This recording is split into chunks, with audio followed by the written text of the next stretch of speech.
I always believed love was stronger than greed.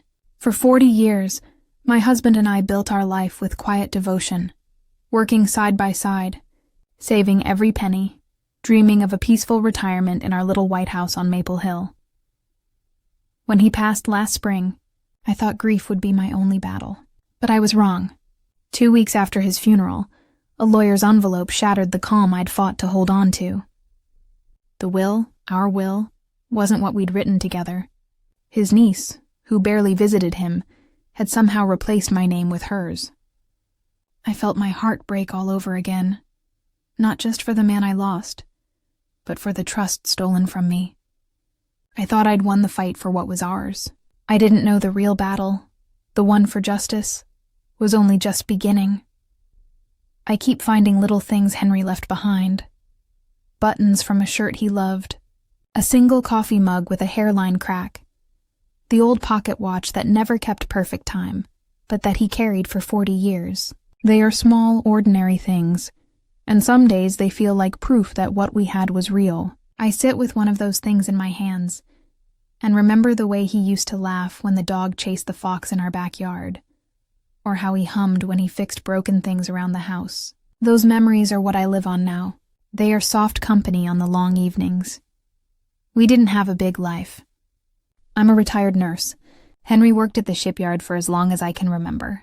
We bought our house on Maple Hill when my knees were younger and our pockets were lighter. It was the first house I ever painted. 2 coats on the living room, the porch steps that needed sanding every spring. It smelled like lemon oil and rust and the slow, steady comfort of a life built together. People asked us sometimes why we never had children. We always answered the same. We chose each other in a way that felt like family enough.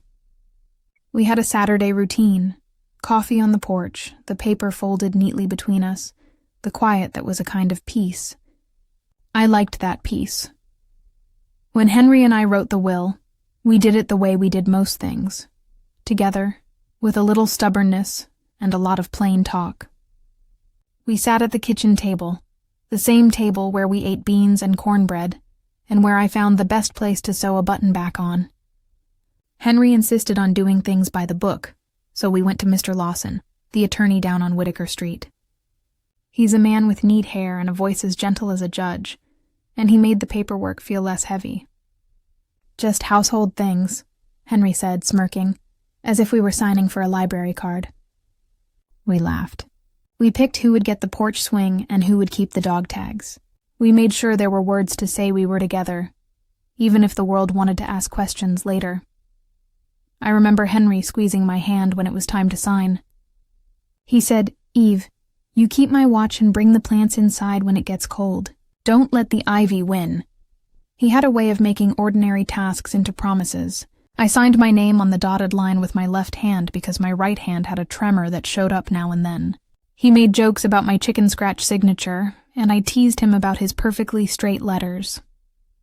We sat in that office and made plans that felt like the only sensible thing to do. Plans for a quiet autumn of our lives. For traveling maybe to Charleston for a weekend. For more evenings on the porch. After Henry got sick, everything slowed down. The hospital room smelled the same as when I'd worked there years ago. Antiseptic and lemon and the hum of machines. It made me appreciate the small things, the way his fingers would find mine at night, the way he would ask me to play the same scratchy record from the radio even when his voice was thin. I took care of him the way I had taken care of so many others at the nurse's station. Steady, patient, with an instinct to read the quiet and step in. We were not dramatic about it. We were just 2 people keeping on. Folks would say how brave we were, but there was nothing brave in it. It was love. Plain as that.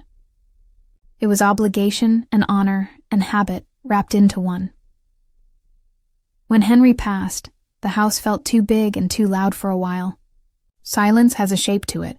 It settles into the corners and makes the rooms look different. The first week after his funeral, I moved like I was underwater. I kept his slippers by the bed and his jacket on the back of the chair. Friends brought food. The neighbors left casseroles on the porch. People came and said the things you say. "I'm so sorry. If there's anything you need," polite phrases that float past and don't always settle where you are. I tried to be grateful for their kindness. Grief does strange things. It makes you grateful and bitter at the same time. For a while, what kept me steady was the paperwork. We had planned as much as folks can plan. Mr. Lawson handed me an envelope with the will inside and said gently, "Everything's in order, Evelyn." Henry made sure of it. It was a relief I didn't know I'd been holding my breath for. The legal language was dull and careful, and it named me, the simple line that said, "To my spouse, Evelyn Carter." Those words were like a small, warm room in my chest. I walked home with the envelope clutched under my arm like a talisman. I set it on the mantel where I could see it. I told myself often that now I could breathe. That breathing didn't last as long as I'd hoped. It was a Tuesday when the letter came. I remember because the sky was the kind of gray that promised rain, and I had a kettle on for tea. I heard the mail drop and I stood up slow, like someone easing back into a chair. The envelope was plain, the kind you get from a business. No return address, just my name written in neat typed letters. It felt colder than the little cards and notes I had been getting from friends and family. I don't know why I opened it the way I did. Maybe I was looking for a recipe, or a note from the neighbor about the hydrangeas. Maybe it was the small, foolish hope that everything would stay the same. Inside was a letter from Henry's niece, Carla. I had seen Carla at 1 or 2 family dinners. She was a slim woman with hair that always looked like she'd just stepped out of a salon, and a smile that was polished to the point it could slip. She sent a short note, shorter than you might expect, and it sounded like a courtesy. "Hope you are well," it began. "I wanted to check in about some family items and make arrangements." The tone was as cool as the paper. It was the kind of letter that says, "I am doing this for convenience when convenience is a loaded word." There was nothing openly hostile in what she wrote. That's what worried me. The scoldings and insults and fights you can prepare for. They clang like pots in your head and you brace for them. This was something different, smooth and reasonable and untroubled. She asked if she could come by to discuss certain matters and suggested a time. There was a PS that said casually, "Also, I believe Henry may have updated his will. I thought you'd want to be aware."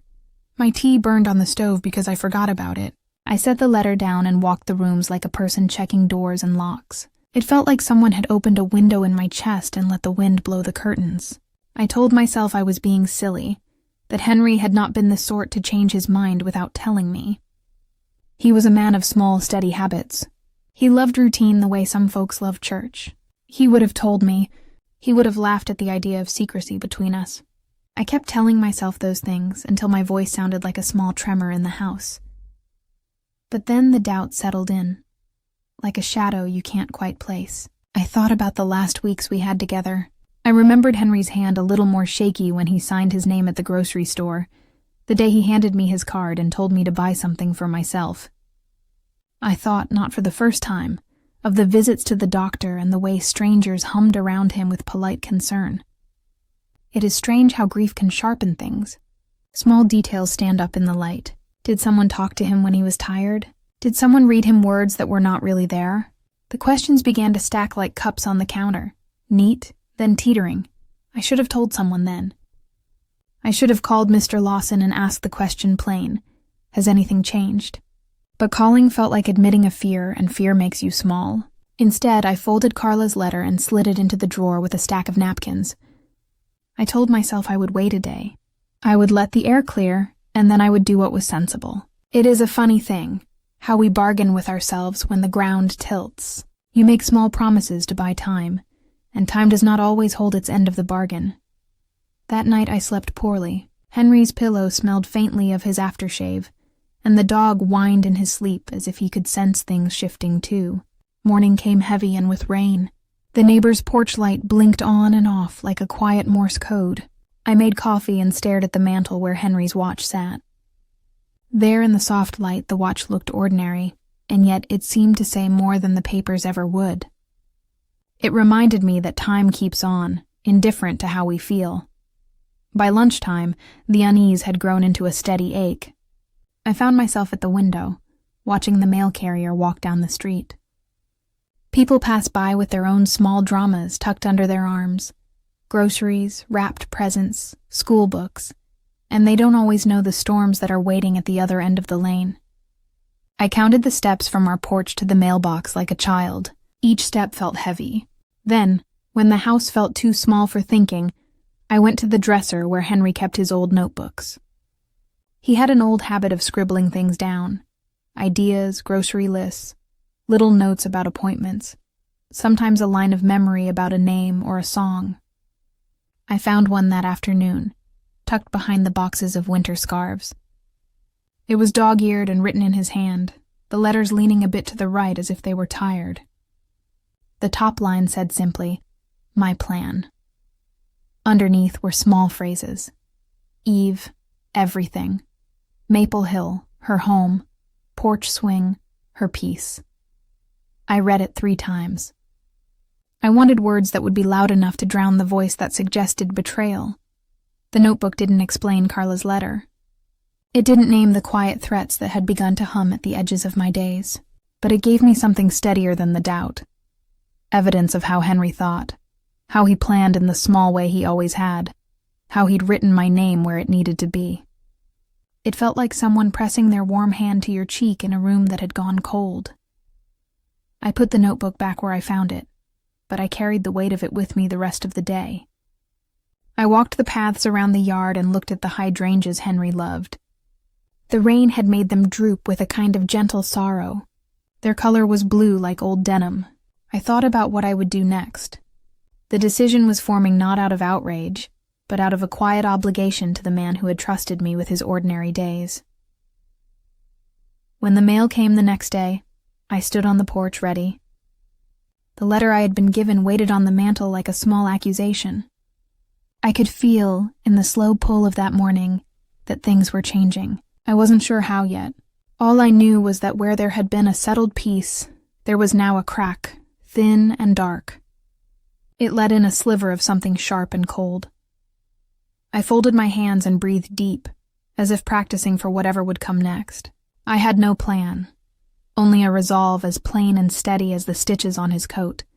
Someone had tampered with the life Henry and I had made, and I would not let the story end with someone else's tidy words. The house felt too quiet, but it was in that silence I heard the first note of what would become my work.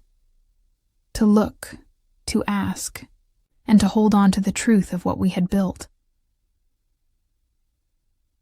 The next morning I woke with the kind of stiff resolve that feels like an old coat you pull on because it fits, not because it's new. The notebook was still on my mind, its few scrawled lines a small warmth against the chill of the house. I made tea and took my time with it, as if moving slow would make the world less likely to shift under my feet. I told myself I was only going to Mr. Lawson's office for clarity, nothing more. Clarity, I thought, was a sensible lunch to have with the day. Mr. Lawson's office smelled the same as it always had. Leather-bound books, lemon oil, and a little dust that lives where papers have waited for years.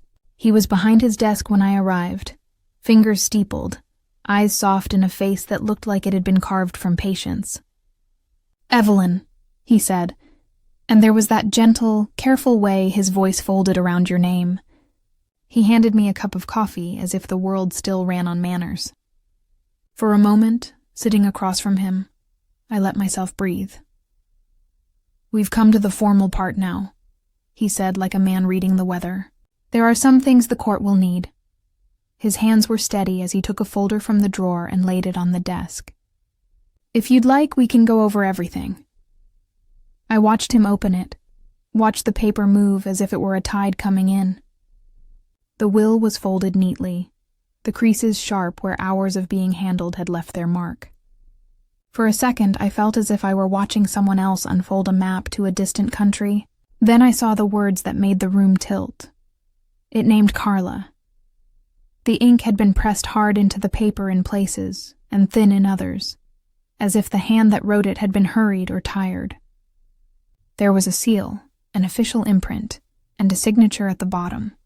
The lawyer explained the formalities with the same steady voice he used when telling you that a tumor was benign or that a check had cleared. He said the will had been witnessed, notarized, and filed.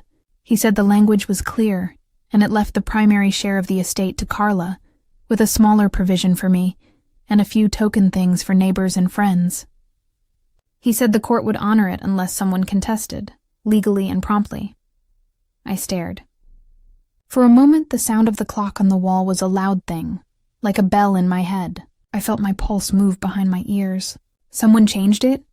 I said, though I hardly expected the answer to be what I wanted to hear. Henry wouldn't do this without telling me. Mr. Lawson folded his hands and looked at me the way you look at a patient you hope won't want to hear the worst of you.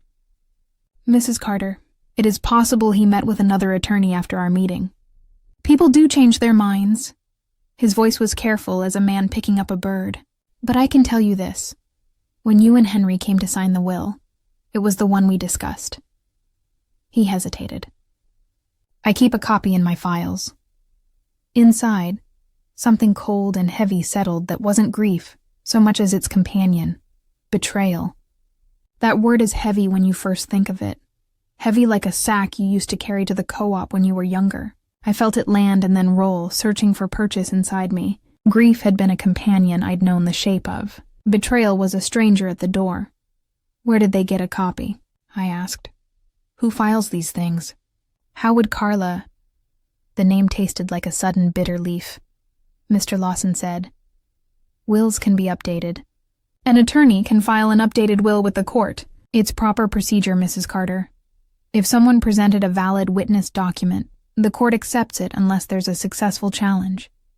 He said it like he believed in the good shape of law. He believed in the smooth, orderly steps that are supposed to protect us from messy feelings. I wanted to believe that too. I wanted at least to believe that if Henry had changed his mind, it was for a reason that made sense. I wanted to hear a story that made the new will feel like a piece of our life that I had missed. Instead, I felt like the world had rearranged itself without so much as an explanation left on the kitchen table. I asked to see the will again, and Mr. Lawson let me hold the paper. The paper was heavier than my hands. The signature at the bottom, Henry's name, was there. And yet when I stared at it, the letters didn't look like his handwriting. His H used to lean a touch to the left, like a man nodding while he wrote. This one stood almost too straight, as if someone had tried very hard to copy the shape of something they only saw once at the edge of a room. I said what I felt, because sometimes saying the thing aloud is the same as holding it to the light. "This isn't his hand," I told Mr. Lawson. My voice was not louder than a whisper, but it had a kind of hardness to it that surprised me. "I know his signature. I saw him sign these papers." He adjusted his glasses and looked at the ink. "Handwriting is not always a reliable measure," he said. "People's hands change over time. He's been through illness, Mrs. Carter. You must understand." I did understand. I had been the one to hold his hand when it shook. I had watched him try to steady himself. But understanding and accepting were different things. I could feel the memory of his hand in mine, the way his fingers squeezed mine when he wanted me to listen. His handwriting was a small map to a man I loved. Mr. Lawson suggested I take my time. He offered to contact the court and see if there were any filings to which I might not have been privy. He spoke of options and the usual steps, requests for certified copies, checking the records, perhaps even a quiet investigation if the papers looked suspicious. His voice was a measured thing, tethering me to process when my heart wanted to tear the pages into pieces. When I left the office, the rain had started again, small steady drops that made the world blur at the edges. The street smelled like wet tar and lemon from the office polish. I walked back to Maple Hill like someone going home with a bruise they hadn't noticed until they sat down. I wanted to scream into the rain. I wanted to call my sister and tell her to come over and tell me this was a bad dream. Instead, I walked past the hydrangeas and the mailbox, and up the steps onto the porch like a person returning to a house that suddenly felt foreign. At home, the house kept its small sounds. The clock ticked. The dog shuffled his feet against the rug and waited for food without complaint or comment. I sat at the kitchen table and set the will on the wood like it was something alive and dangerous. I ran my hand over the edges as if it might reveal an answer. It didn't. The more I turned the idea over, the sharper it became. Questions gathered like moths around a porch light. How long had Carla been in town? Who had she spoken to? Who had shown her Henry's weakness and used it like a seam to unravel him? I thought of the notebook again, and the small declarative lines he had written. Eve. Everything. Words aren't always proof, I knew. But they are a testimony of intention. They are a man's map of how he meant the day to go when he couldn't be there to explain himself any longer. Anger came slowly, like heat under coals. First a dull warmth, then sparks. I felt foolish for letting it build that quietly at first. I felt foolish for thinking people would be straightforward when they had any opportunity to be otherwise. I had worked my whole life where hands were washed and mistakes were mended. I had seen families fray and then come apart when someone's hand moved quicker than their conscience. Suddenly the world felt like a smaller place, and people's motives like a kind of weather, changeable. Sometimes cruel, sometimes oddly predictable.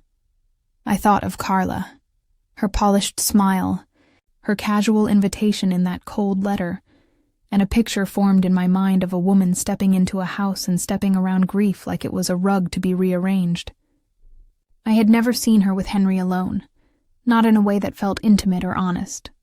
She had a way of looking like someone who knew how to talk to people who didn't ask too many questions. Maybe that was unfair to imagine. Maybe she had simply loved Henry in her own way. But my husband's handwriting did not match the signature on the paper, and my stomach coiled at that fact.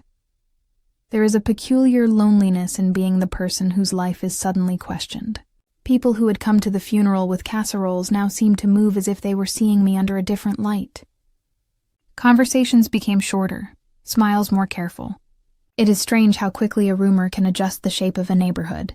I found myself watching doors and windows, noting who stopped by and who stopped speaking. The quiet life we had built began to look like a stage someone else could walk onto and claim a line as their own. That evening, I called an old friend, Mavis, who'd known Henry since they were young, and who had a nose for things that didn't sit right.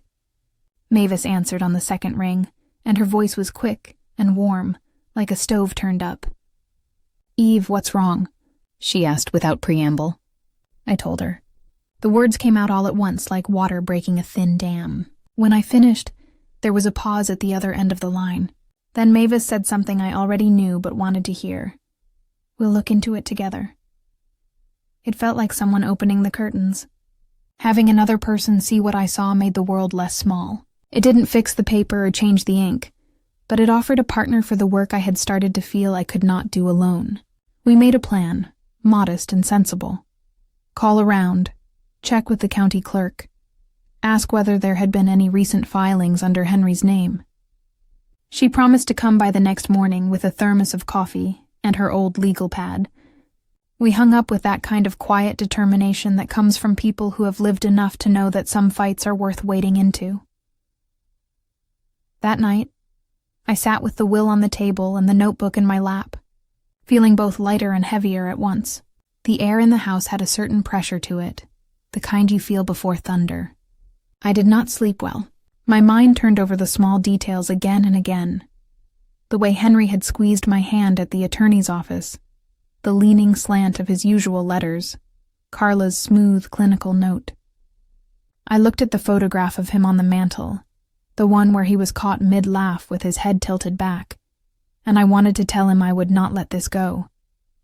I wanted to tell him I would find out how his name had been moved like a chess piece. When morning came, I dressed slow and steady. The house seemed to be holding its breath with me. I tucked Henry's notebook into my bag as if it were a secret map. I wasn't sure what I would find at the county clerk's office, or what answers a paper trail might give me. I only knew I would not sit and let the will sit on my mantel as a quiet accusation. I had promised myself quietly and stubbornly in the hush of the house that I would look for the truth no matter how it hurt. If that meant stepping into a place I had never wanted to be, the place where strangers decide between right and wrong with a stamp and a sentence, then I would go. I left the house and closed the door. Behind me, as if it were a gate on a small country I had to protect. The porch light clicked off and the hydrangeas bowed in the morning rain. As I walked toward town, the world looked the same as it had for decades. The bakery with its warm windows, the barber shop sign swinging gently. and yet everything felt as if it wore a new shadow. The will named Carla. The signature wasn't Henry's. People who once smiled now looked away. I carried the paper in my head like a stone I had to set down in the right place. I did not know where that place was yet, but I intended to find it. When I finally stood on Carla's porch, I almost turned back twice before knocking. The wood steps creaked under my shoes, and I could see my reflection faintly in the glass of her door. Tired eyes. A small woman holding too much weight in her chest. I told myself this wasn't about anger. It was about truth. That word had begun to mean something new to me. Something you fight for quietly, without shouting, without making a scene. Carla opened the door wearing a silk robe that looked like it had never seen a wrinkle. Her hair was perfect, her nails done up in that soft pink color that always made her seem composed.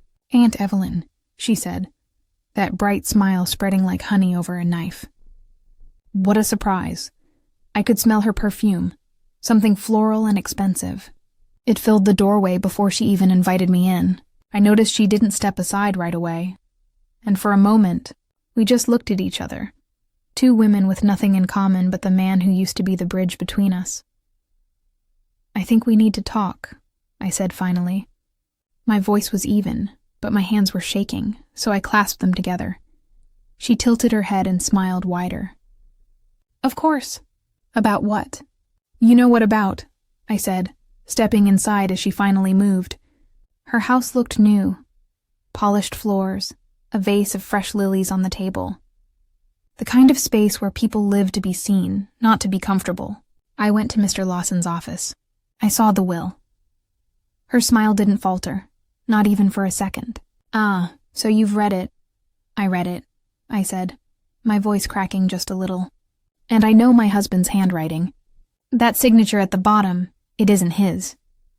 She walked over to the counter, picked up a glass of water, and took a slow sip.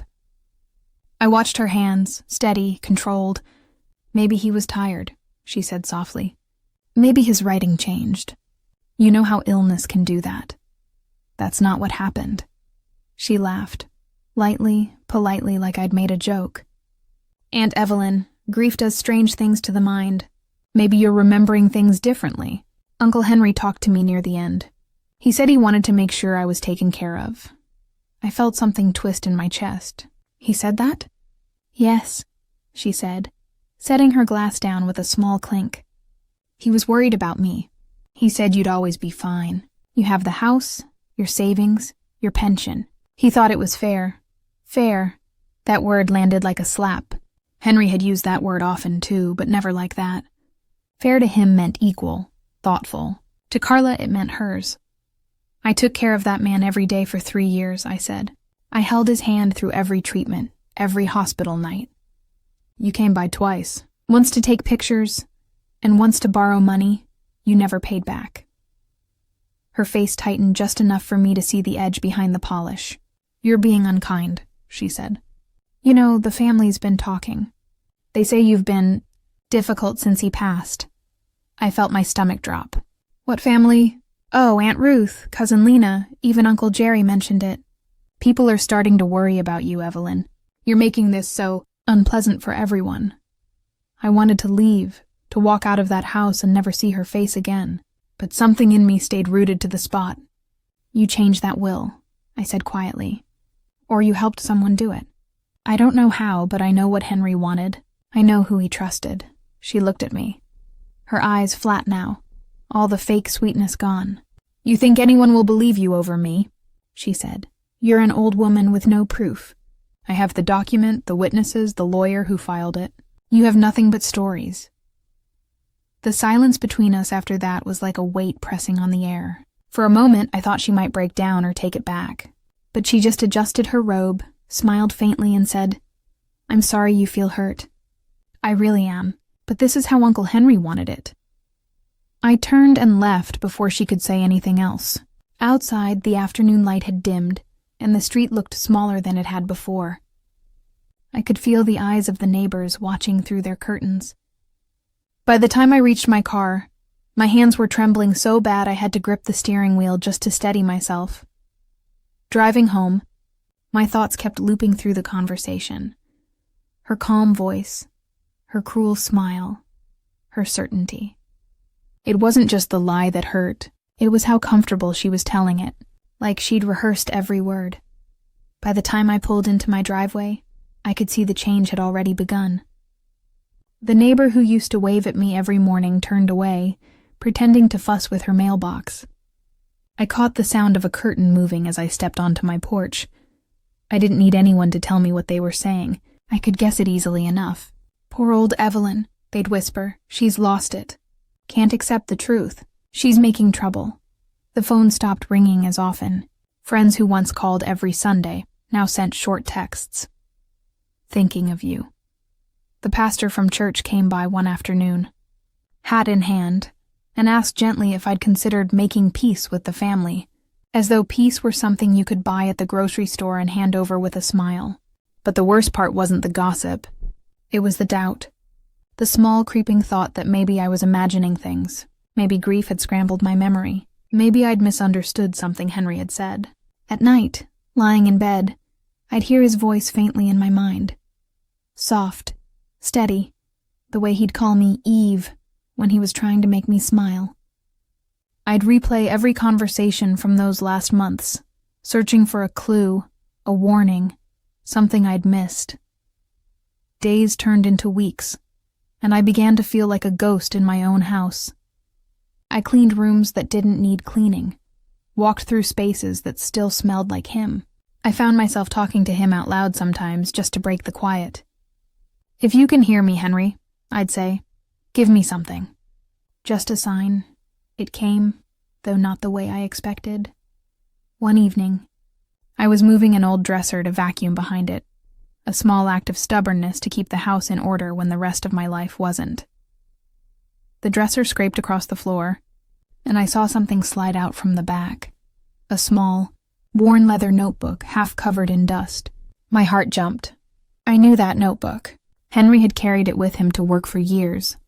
I picked it up carefully, brushing off the dust. The cover was cracked, the pages yellowed at the edges. When I opened it, his handwriting leapt out at me. Not the shaky, tired hand from his final weeks, but the strong, familiar script I'd known for decades. On the first page, he'd written dates, neat and deliberate. The entries started months before he passed. At first, it was simple notes. Medication reminders, appointment times, grocery lists. Then a few pages in, the tone changed. He wrote, "Carla came again today. Wants to talk about the will. Said it's just paperwork. Something doesn't feel right." My hand started shaking. I turned the page. "She says it's for convenience. Keeps insisting." I told her Evelyn and I already made our plans. She got upset. There were more entries, each shorter, more anxious. She's been calling the lawyer. Said she can help update things. Told her no. Felt dizzy after she left. And then, on the final page, a sentence written in hurried, uneven script. "If anything changes, Evelyn should know I never meant it." I sat there with that notebook pressed to my chest like it was a heartbeat. All the noise in my head, the whispers, the doubt, the guilt, fell away. There it was. Proof. Not a legal document, maybe, not something that would stand in court by itself, but truth written in my husband's own hand. I cried for the first time in weeks. Not the small tears that slip quietly down your face, but the kind that shake you from the inside out. I cried for him, for me, for the home that had become a battlefield without my permission. When I finally looked up, the light outside had turned orange. The air smelled like rain and old wood. I set the notebook on the table and stared at it. It was a message, a warning, and a promise all at once. The next morning I called Mavis. She came over right away, no questions asked. When she saw the notebook, she took one look at me and said, "Well, there's your start." I nodded, feeling something I hadn't in a long time. Resolve. Real solid resolve. Carla had her lies and her fake smiles. I had Henry's truth, and for the first time since he'd died, I felt like he was standing with me again, steadying my hand, I didn't know yet where this would lead, what it would cost me, or what I'd have to face next. But I knew one thing for certain. I wasn't going to let them rewrite his life, or mine. I closed the notebook carefully, tracing the edge of the leather one last time. Outside, the rain had stopped and the air was quiet. I could almost hear Henry's voice, calm and sure, whispering what he'd said 1,000 times before. Don't back down. Not when you're right. The morning after Mavis saw the notebook, she made me promise not to go rushing into anything on my own. You've got the truth, she said, her old eyes sharp as ever. But the truth needs the right hands to carry it. She was right. I was too raw, too angry. Every time I thought of Carla's smug little smile, my chest tightened like a fist. So, instead of marching straight to that niece of his and giving her a piece of my mind, I drove to see someone who'd known Henry long before any of us had gray in our hair, Mr. Calvin Moore, a retired notary who lived a few blocks down from the church. Calvin and Henry used to sit together at the diner on Sundays after service, swapping stories about old fishing trips neither of them ever really took. He was one of those men whose honesty you could see in the lines of his face. I hadn't spoken to him much since Henry passed, but when he opened his door that morning and saw me holding the notebook, his expression softened immediately. Evelyn, he said, stepping aside. You come on in. You look like you've been carrying something heavy. I have, I told him, and I think you're the only one who can help me figure out what it is. We sat at his kitchen table, sunlight cutting through the lace curtains, and I slid the notebook across to him. He opened it with careful hands, the way a man opens an old Bible, slow, respectful. He read for a long while without saying a word. I watched his brow furrow, his lips moving silently as he read Henry's last few lines. When he looked up, there was something steady, but grim in his eyes. This is Henry's handwriting, he said softly. No doubt about it. I nodded, my throat tight. That's what I thought too. But the will Carla filed? The signature doesn't look right. I can't prove it, not yet. But I need someone who knows what they're looking at. Calvin stood up, went to a drawer by the stove, and pulled out an old magnifying glass. He motioned for me to follow him to his office, a small room crowded with file cabinets and paper stacks that probably hadn't moved in years. He opened a folder from his own notary records, flipping through until he found a copy of the will Henry and I had signed together, back when everything was still simple. Here, he said, laying the two side by side, the old will and the one Carla had pushed through. Let's take a look. He bent close, his magnifying glass hovering above the signatures. I held my breath. The only sound in the room was the slow ticking of his old wall clock. After a moment, he straightened up. See this curve in the H? He said, pointing with a steady finger. Henry always looped it slightly. This one, he tapped the forged signature. This one leans the other way. And look here. The ink pressure's inconsistent, almost like someone paused between strokes. So it's fake, I whispered. He didn't answer right away. He looked at me, the kind of look people give when they wish they could tell you something softer. I can't say fake in legal terms, he said carefully. But I can tell you this. Henry didn't write that. Not with his own hand. I sat there for a long time, staring at the two pieces of paper that had somehow managed to upend my life. There it was, proof. Proof that what I'd felt in my bones wasn't just grief twisting my mind. Calvin reached across the table and covered my hand with his. Evelyn, you've got a hard road ahead, but you're not crazy, and you're not wrong. Those words undid me, I cried. Quiet tears this time, the kind that rolled down without warning. I think it was the first time someone had really believed me since all this started. When I left his house that afternoon, the sky was a wide, clear blue, the kind Henry used to call good fishing weather. I looked up and told myself, this isn't over. That evening, Mavis came by with a folder of phone numbers. You need a lawyer, she said. Not Mr. Lawson, someone new. Someone who deals with this kind of mess. I didn't know where to start, but she already had. Elder exploitation, she said, tapping the folder. That's what this sounds like to me. You're not just dealing with greed, Eve. You're dealing with someone who took advantage of Henry when he couldn't fight back. We sat side by side on my sofa, the notebook open between us. For the first time in months, I felt something close to strength again. The next morning, I called the number she'd written at the top of the list, Attorney Rachel Givens. Her voice on the phone was clear, firm, and kind all at once. I told her everything, the will, Carla, the notebook, the handwriting. She listened without interrupting, then said, "Mrs. Carter, I've handled cases like this before. If what you're saying is true, we can prove it. But I'll need every document, every note, every memory you have." I brought it all to her office the following week. Rachel was younger than I expected, maybe in her 40s, but she had that no-nonsense confidence that fills a room. She looked through the notebook first, then the forged will, then leaned back in her chair. "Your husband was being manipulated," she said simply. "These notes, especially the one about signing medical papers, that's a classic tactic. People use trust to slide in something else under the radar. If she brought him blank sheets to sign, she could have turned them into anything later." I felt my stomach twist. "You mean she tricked him? While he was sick?" Rachel nodded. "It happens more often than you'd think. Someone convinces an elderly person they're signing forms for treatment or insurance. But the papers are really part of a new will, or power of attorney. Once the person passes, the family finds out too late." Hearing it laid out like that, so cold, so procedural, made my heart ache all over again. I could picture it too easily. Carla sitting at our kitchen table, all gentle smiles and soft concern, sliding papers in front of Henry while I was in the next room making soup or taking a phone call. I could almost hear her voice. "It's just some insurance paperwork, Uncle Henry. You don't want Evelyn to worry about the bills, do you?" Henry would have signed, trusting her completely.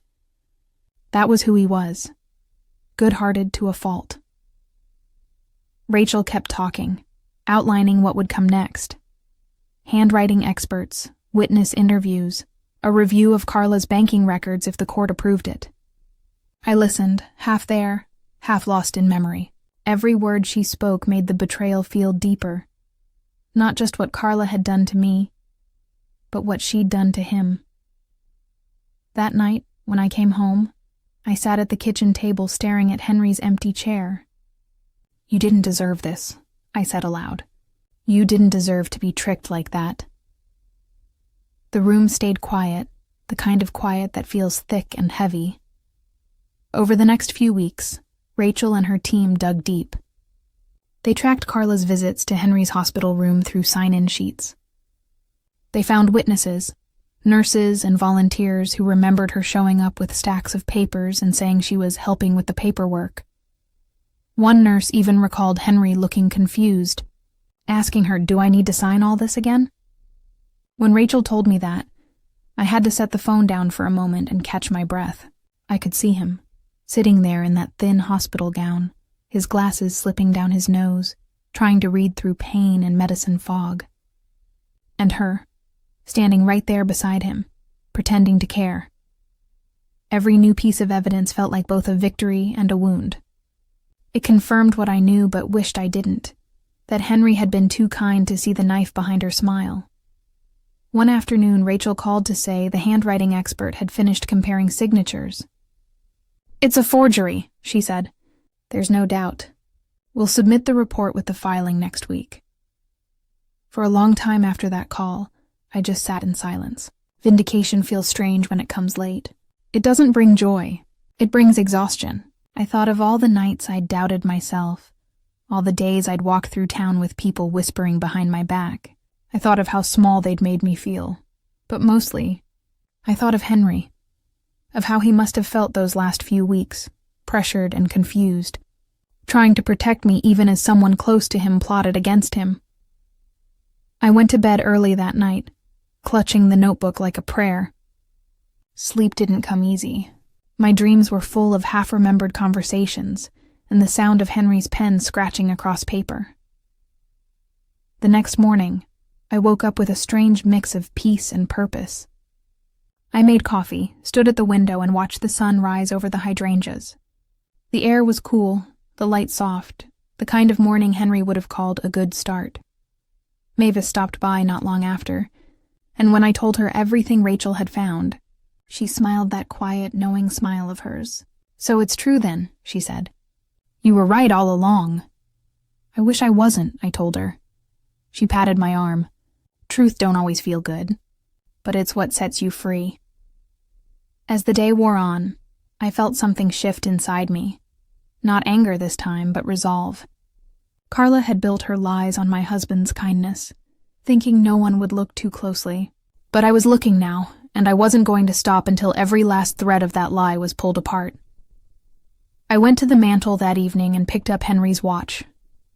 It had stopped long ago, but I wound it just the same, listening to the faint click of the gears as they struggled back to life.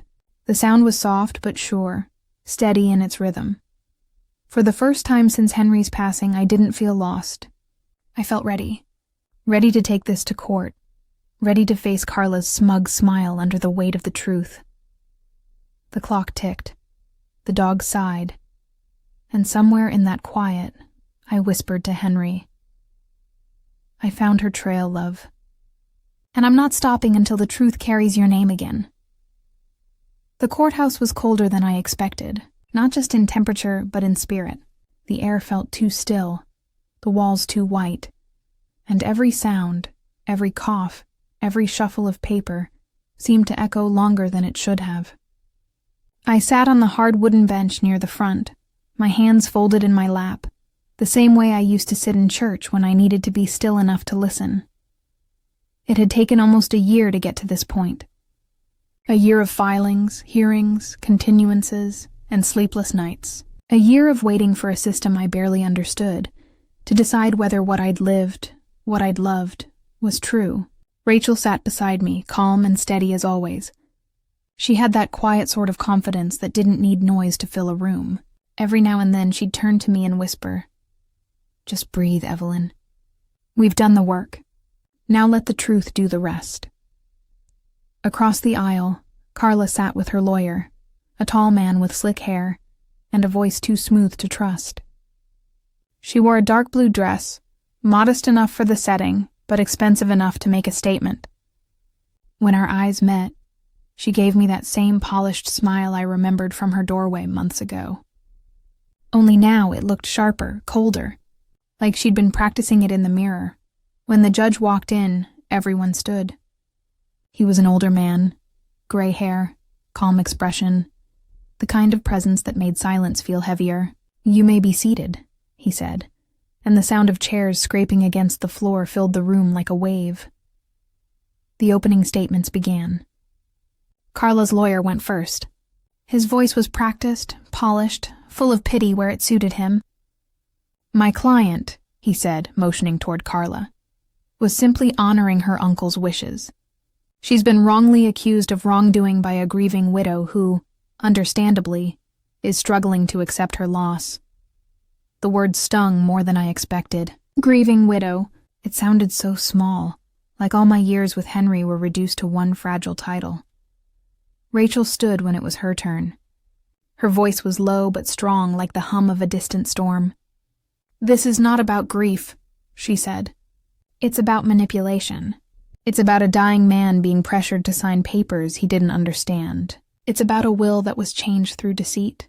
And today, we will show this court the truth." When she said truth, I saw Carla shift in her seat. Her eyes darted to the stack of papers on the table, and for the first time, her mask seemed to slip, just a little. The testimony started with the basics. The handwriting expert took the stand first. He was a quiet man, silver hair, glasses perched low on his nose. He spoke carefully, as though every word needed to be placed just right. Rachel handed him the two wills, the real one Henry and I had signed years ago, and the forged one Carla filed after his death. The expert explained each stroke, each loop, each subtle difference in pressure.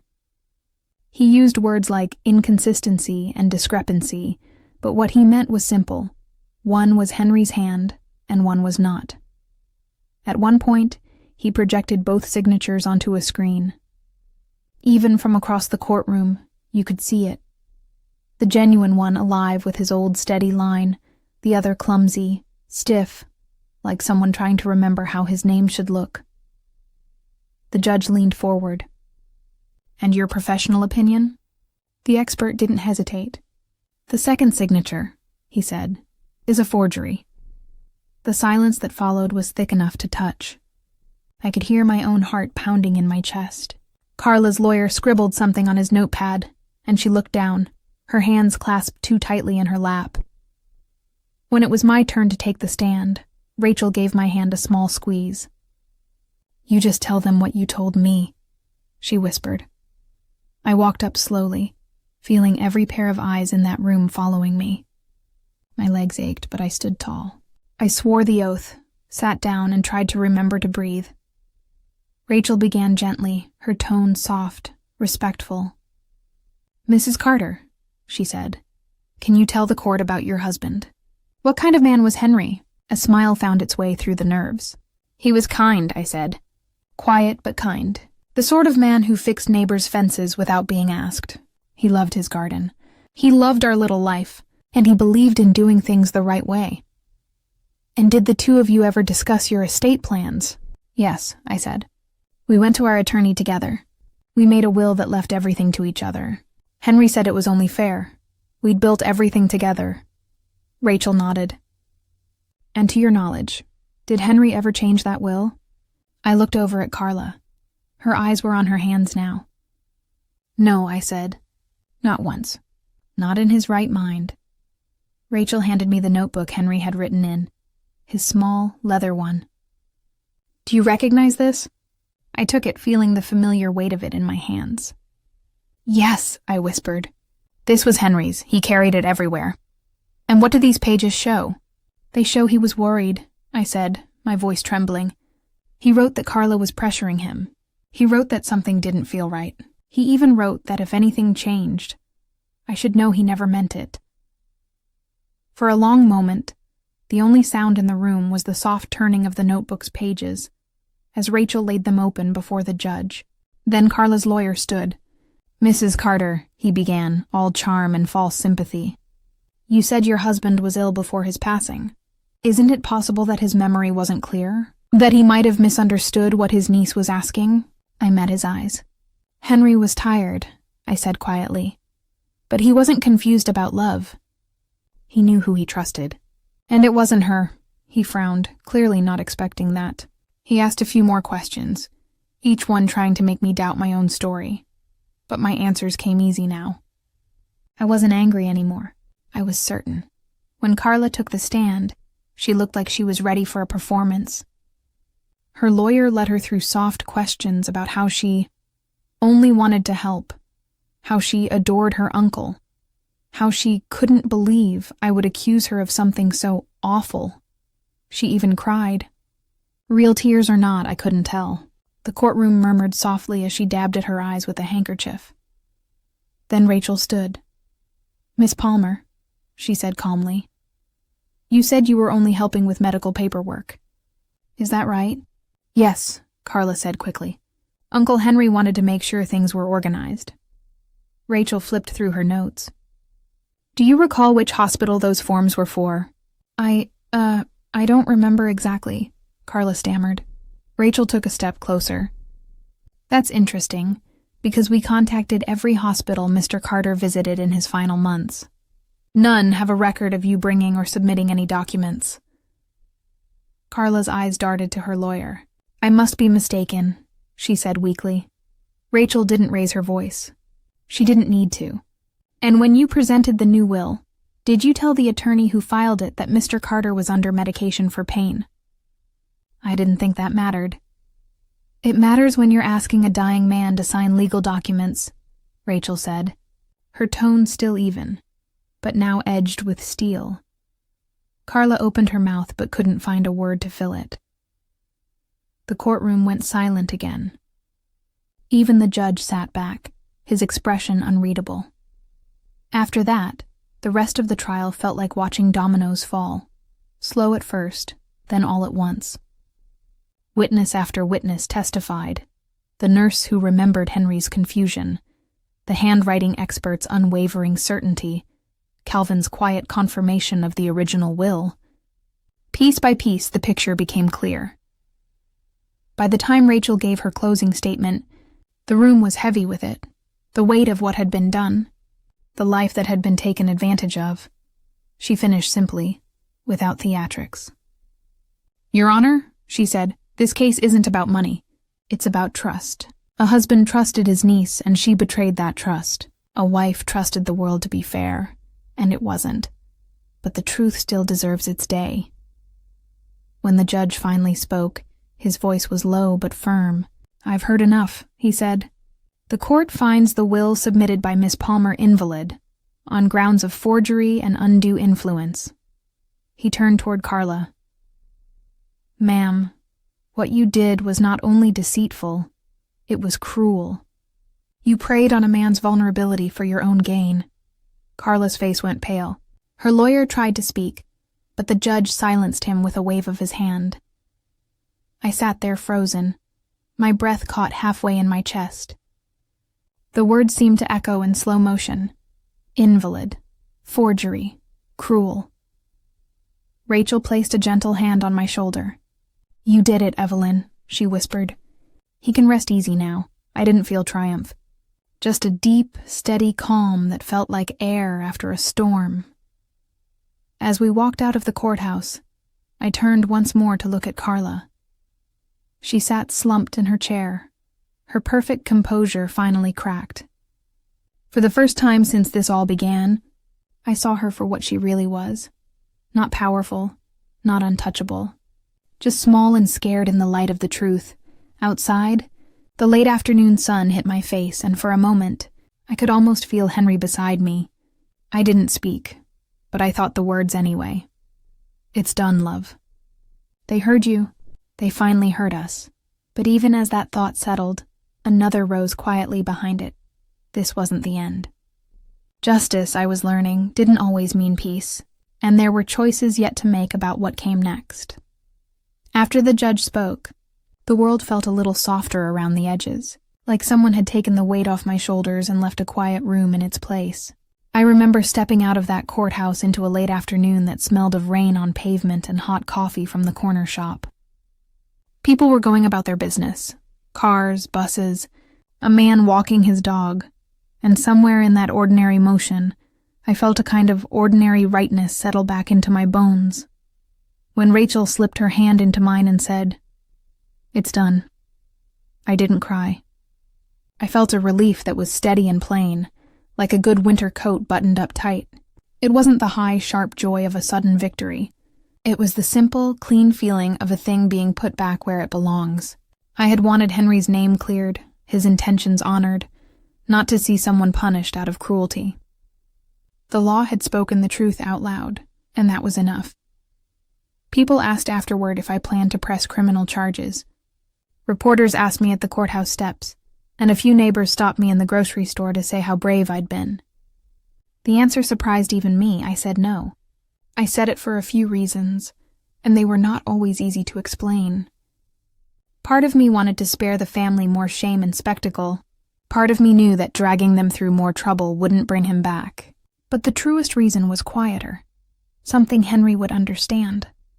I didn't want the end of his life to be a long public punishment that fed on bitterness. I wanted his memory to settle like soft light in our rooms, not like a flashing headline. Carla's face was one I will not forget. In the courtroom, she had looked small and frightened when the evidence stacked up. Afterward, I saw her only once, briefly, across the church parking lot, where a memorial was being set up for a mutual cousin. She avoided my eyes. I didn't go to her. I walked past with the same steady pace I'd used in the courthouse. There was nothing satisfying about seeing someone broken.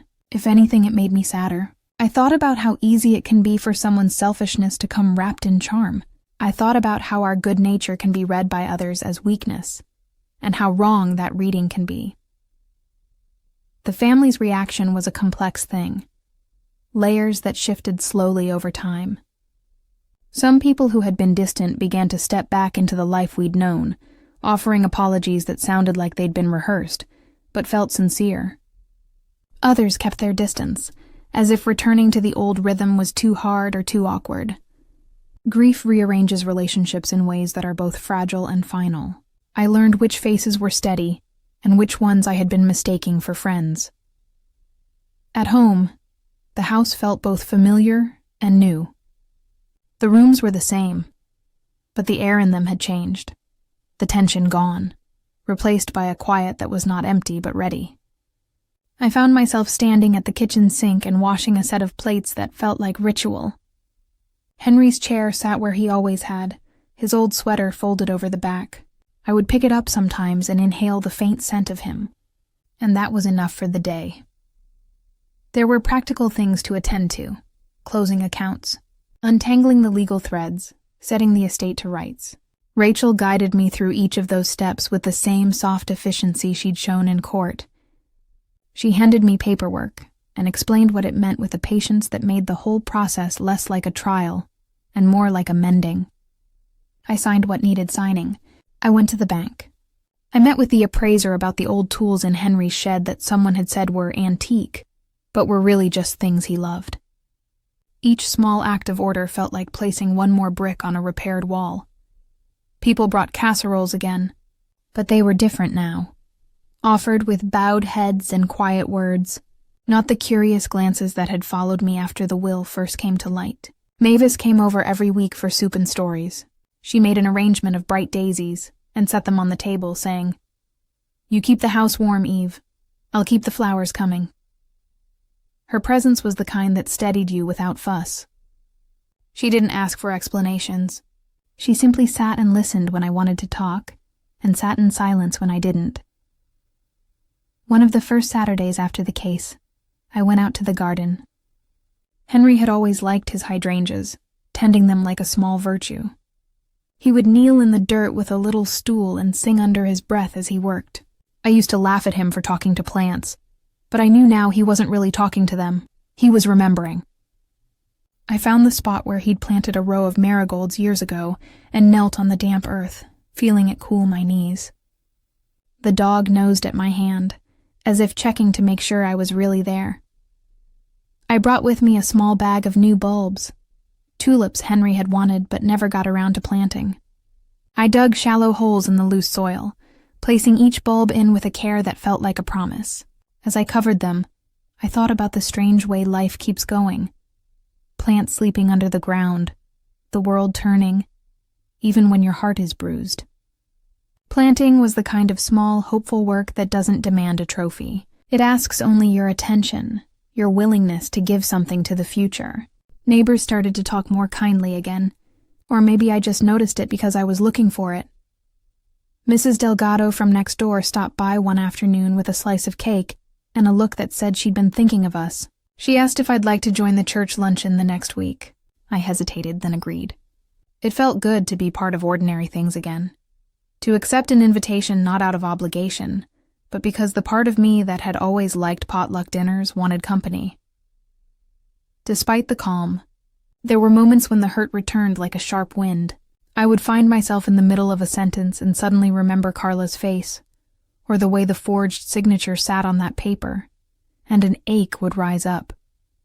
Those were the nights when I took out Henry's old notebooks and read the small lines he'd written.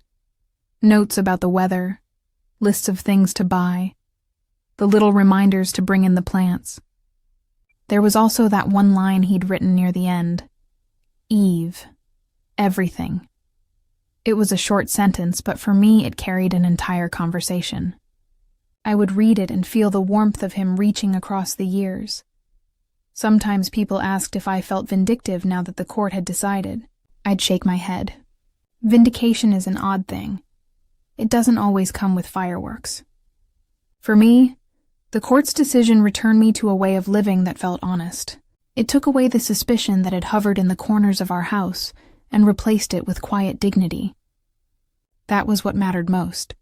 Restoring that dignity was the main thing.